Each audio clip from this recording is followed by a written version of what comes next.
지지율이 10%까지 떨어져도 한일 관계를 개선하겠다.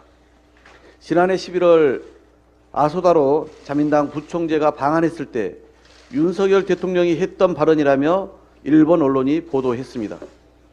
경악을 금치 못하겠습니다.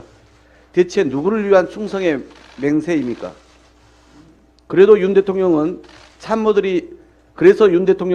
참모들이 그토록 말리는데도 굴욕적 피해 배상안을 급하게 밀어붙인 것입니까? 윤 대통령은 일본 국회의원과 언론들이 일본의 완승이라며 기뻐한다는 보도를 보셨을 텐데 뜻대로 되어서 기분이 흐뭇하십니까? 피해자들의 입장을 존중한 결과였다는 윤 대통령의 설명도 새빨간 거짓말입니다. 반발하는 피해자들은 일본 전범기업의 국내 자산을 강제 집행하는 절차도 계속 이어갈 계획입니다. 굶어 죽어도 그런 돈은 안 받는다. 어느 나라 대통령이냐? 일본이 우리를 끌고 갔는데 어디서 사죄를 요구하겠는가? 라며 피해 당사자인 양금덕 할머니와 김성주 할머니는 우리 정부의 강제동원 배상안이 기막혀 분노하며 규탄하고 있습니다. 윤석열 정권의 굴욕적이고 무능한 배상해법에 정작 일본 정부는 이른 게 없다며 표정관리에 나섰습니다. 역대 내각의 역사인식을 계승하겠다라고 할 뿐 사죄도 반성도 없습니다. 1998년 김대중 오부치 공동선언은 오히려 퇴색했습니다. 기사 총리의 새로운 사과 없는 역대 내각의 입장 계승이란 말 속에는 2012년 이후 야스쿠니 신사 참배와 역사 왜곡 발언을 서슴없이 내뱉은 아베 2차 내각, 종군 위안부 호칭에서 종군을 삭제한 스가 요시히데 내각 등 우경화된 가기 결정도 포함된 것입니다. 이뿐 아니라 일본 기업의 변제 참여 방안에 대해서도 입장 없다고 밝혔고 수출관리 우대국 재지정 관련해서도 징용 문제와는 별개라고 말했습니다. 가해자인 일본 정부와 전범 기업이 사죄와 반성의 뜻이 없건만 왜 피해자인 우리가 머리를 숙이고 일본 정부의 죄를 뒤집어 쓴단 말입니까? 역사를 잊은 민족에게 미래는 없다고 했습니다. 1991년 일본 외무성 조약국장은 한국이 이내 개인 청구권은 소멸되지 않았다고 말한 바 있습니다.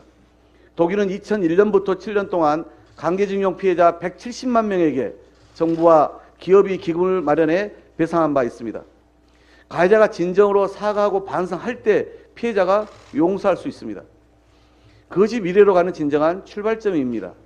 하지만 이번 발표는 삼권 분립 원칙에 입각한 사법부의 판결마저 부정했고 피해자를 도문으로 무마하겠다는 윤석열 정부의 안일한 생각과 국민 여론을 무시하는 국정기조를 여과없이 보여줬습니다. 지금이라도 강제동원 피해배상 해법을 철회하고 피해자의 의견과 일본 정부의 사죄가 들어간 정당한 해법을 원점에서 다시 논의해야 합니다. 그 전제 조건은 일본의 사죄와 반성이고 전범기업의 직접 배상임을 거듭 촉구합니다. 실언인 줄 알았던 윤석열 대통령의 주 120시간 노동이 정부 출범 1년도 채 되지 않아 결국 현실이 되었습니다. 정부의 근로시간 제도 개편안에 따르면 주당 52시간인 노동시간이 주 64시간, 최대 80.5시간까지 늘어난다고 합니다. 과로사를 업무상 재해로 인정하는 노동시간은 발병 전 4주 연속 주 64시간인데 이번 개편으로 연장근로 관리 단위를 분기로 늘릴 경우 과로사 수준까지 장시간 노동을 강제할 수 있게 된 셈입니다.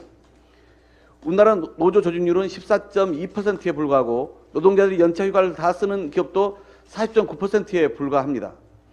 세계에서 제일 오래 일해온 대한민국은 그나마 주 52시간제 도입 후 연간 근로시간이 OECD 국가 중 2위에서 5위로 나아졌습니다.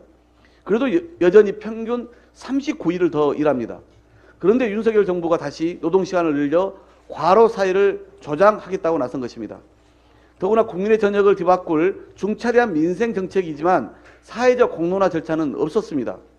급조한 노동시장 연구회가 윤심 맞춤형 용역을 따랐을 뿐입니다. 입법적 뒷받침이 필요한 상황인데도 국회와 사전 논의도 하지 않았습니다. 여당인 국민의힘과 제대로 된 당정 협의도 없이 윤석열 정부는 설익은 노동시간 계약안을 국민 앞에 들이밀었습니다. 윤석열 정부의 일방통행식 노동계약안은 내용도 잘못되었지만 절차도 잘못된 것입니다. 국민의힘은 집권당이라면 묻지마 윤심을 버리고 당정협의를 통해 국민이 납득할 만한 발전된 안을 새로 제시하시기 바랍니다. 노동자들의 건강권을 침해하지 않은 방안도 아울러 마련되어야 하고 현장에서 적용 가능한 실질적 대책이 필요합니다. 국민의 삶을 바꿀 정책이니만큼 이해 당사자들과 충분히 논의하고 사회적 공론화부터 거치기를 촉구합니다. 일방 통행과 독단으로 국민의 삶을 후퇴시키는 정책의 입법에는 민주당은 결코 동의할 수 없다는 말씀을 분명히 드립니다. 이상입니다.